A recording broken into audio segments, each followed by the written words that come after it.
Now, they were meant to protect the citizens, but they turned rioters hand in hand with the mob, looting shops and torching vehicles. It's the shameful truth of the Dhule riots. The police's shocking act caught on camera. 10 to 15 policemen can be seen torching vehicles, looting shops in Machi Bazar area of the district, and it doesn't stop there. Just take a look at the footage we're sharing with you right now. The cops can be seen accompanied by men in civilian clothes who themselves took the law into their own hands to create this big ruckus. That's how the Dhule police acted during communal riots in the area.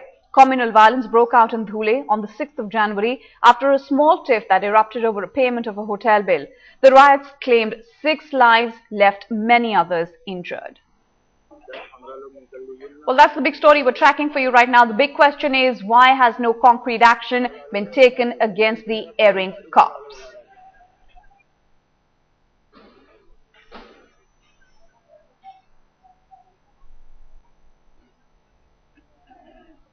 Well, let's make more sense of these developments. We've got my colleague Aditya Ravi Shankar also now joining us on the show. Aditya, take us through the details of what really was happening. Well, it was a small issue which began with the non-payment of a bill, snowballed into a major issue, of course, at the end of the day, which led to riots as well. But what was the police doing throughout all this commotion, throughout all the sequence of events as they played out? Let's try and break down the video evidence that Headlines Today has been able to access. Let's try and break down the situation as well. First up, the police personnel there clearly could have been seen break open while one of the hawker stalls there which were present. The police was present there as well. They used their lathis to damage vehicles which were also present, two-wheelers there. Civilians there trying also who were with the police personnel. They were accompanied by these police personnel. They had a free run to do whatever they want. Cops, in fact, stuffing their trousers with items also which they were able to gain access through from this rioting. All right, we'll get you more details of this story now from the studio. Well, Aditya, many thanks for having broken down the details really emerging on this front. It's ironical, really. These are the men who are supposed to protect us, and look at the kind of acts that they were engaging in. Let's in fact tell you what action has been taken by the administration against the culprit cops. Well, when asked about the shocking incident, the DGP Sanjeev Dayal has said, and I'm taking you through what we're picking up from him as a statement, Police Constable Sumit Namdev Thakur and Pramod Shivaji have been placed under suspension. But the question that Headlines Today is asking this evening is this: why was action against 2 cops only taken? What about the others who have been seen rioting clearly in this video? Well, that's the big question. Like I just said, what we are asking here on Headlines Today, the questions that we're putting out on your television screens. Let's get in our Mumbai correspondent Aditya Aman, who now joins us on the show. Aditya, take us through the details. Like I just said, we're talking about action that has been taken against 2 errant cops. What about the others who are so clearly visible in the footage that we've just shared with our viewers right now? Of course, Nida, the basic question will remain the same. Why the action has been initiated, and after initiation only 2 cops have been suspended, because in the footage we can clearly see that there were many cops and everything was evident, everything was very clear in front of everyone present there. The basic question is, was the police there present to disperse the mob, to avoid that situation, to avoid that confrontation between the 2 group of people, the 2 mobs which were standing on either side of the barricade? The police had ample time to actually disperse that mob, and they did so. It was a porous barricade from which either side, people from either side of the mob, either side of the barricade were able to go on the other side, which could have been avoided at that point. And if we see the fact-finding committee, citizens fact-finding committee, in this case, they have very clearly said that the firing was going on in that particular location on the site of the incident for more than 2 hours. Aditya, you know what? I'm coming back to you on that point in just a bit. I'm returning to you on that point in just a bit. Like I said, let's get in BJP President for Maharashtra. We've got Madhav Bhandari now joining us on the show. Mr. Bhandari, we're talking about the fact that these are cops who are meant to be protecting the common man, running completely amok, engaging in the violence we've just seen. What do you think has gone wrong? Where do you think the state administration has faltered? This is very shocking, and I urge the government to immediately order an inquiry, thorough inquiry. Who are these persons? Are they really police, and why they are indulging in such things? Government has to act swiftly and immediately. But given the fact that the government has done nothing till now, there's video evidence emerging. Are you hopeful that the government is actually going to be sitting up and taking notice of what's gone wrong, sir? Absolutely. Government is sitting on these things. Government is not trying to placate all these things. And for last 15-20 days, these rumors are there and people were making allegations. But still government is not responding properly. At least now, Maharashtra government has to come clean. And what will you and your party be doing to ensure, sir, that the government, the state government actually comes clean on this issue?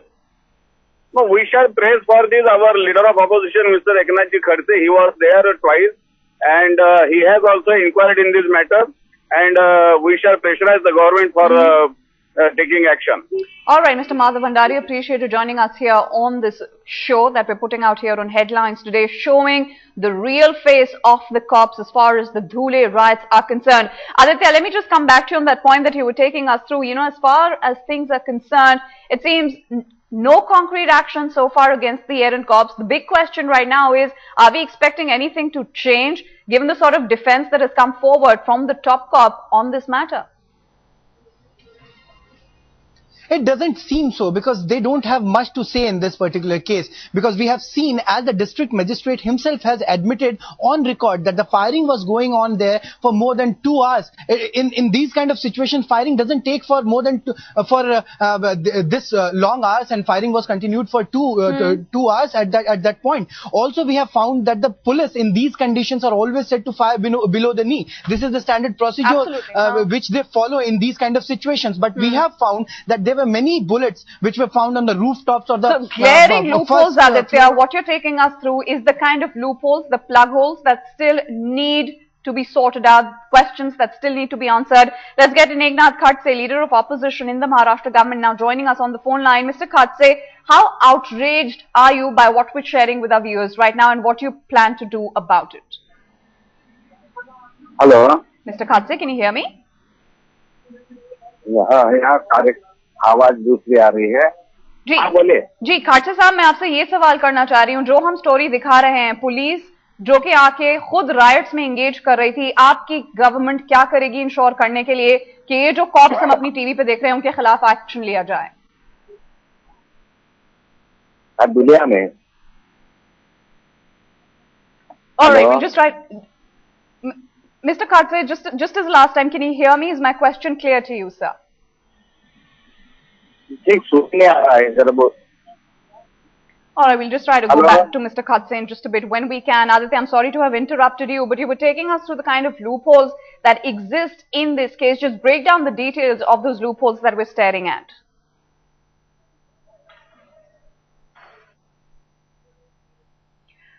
Aditya, can you hear me now? Yes, Nida, I can hear you.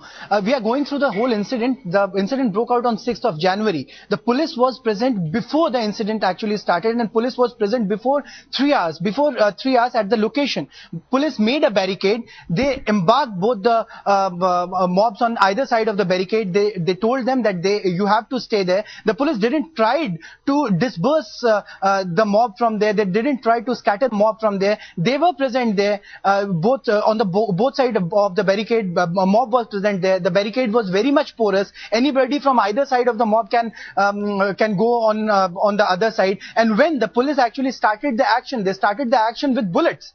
In this situation, they were having many alternative means to actually stop or avoid this kind of situation, but they retaliated in form of bullet. And when they entered inside that particular locality, the mob behind on the other side, the other mob which was standing outside the barricade, they also entered with the police. They went into the locality, and then whatever happened, we can clearly see it on the video footage we are showing our viewers. This was the real scene which actually happened there. The police was firing on each and every angle on everyone present there, because the basic procedure is you should fire below the knee in these kind of situations. But the reality is many bullets were found on the first floor or even on the rooftops of the building. So it is very clear that what kind of firing actually police did at that place, and what was the need, what was the urgency to actually retaliate directly with the bullets. They should have negotiated. They should have scattered the mob assembled there, the people, they should have spoken to the people, but they were very lethargic, and it seems that there was some kind of instigation. It might be political instigation, or it might be a situation where the police on the very first day said that around 100 policemen have been injured in this, but the reality is around 100 people were injured, 42 were seriously injured, 6 got killed in this incident, and still no action is being taken. Only 2 cops have been suspended. They were present in civil dress. The 2 cops who has been suspended, they were present in civil dress, and we can see them in our footage. But what about the whole machinery? What about the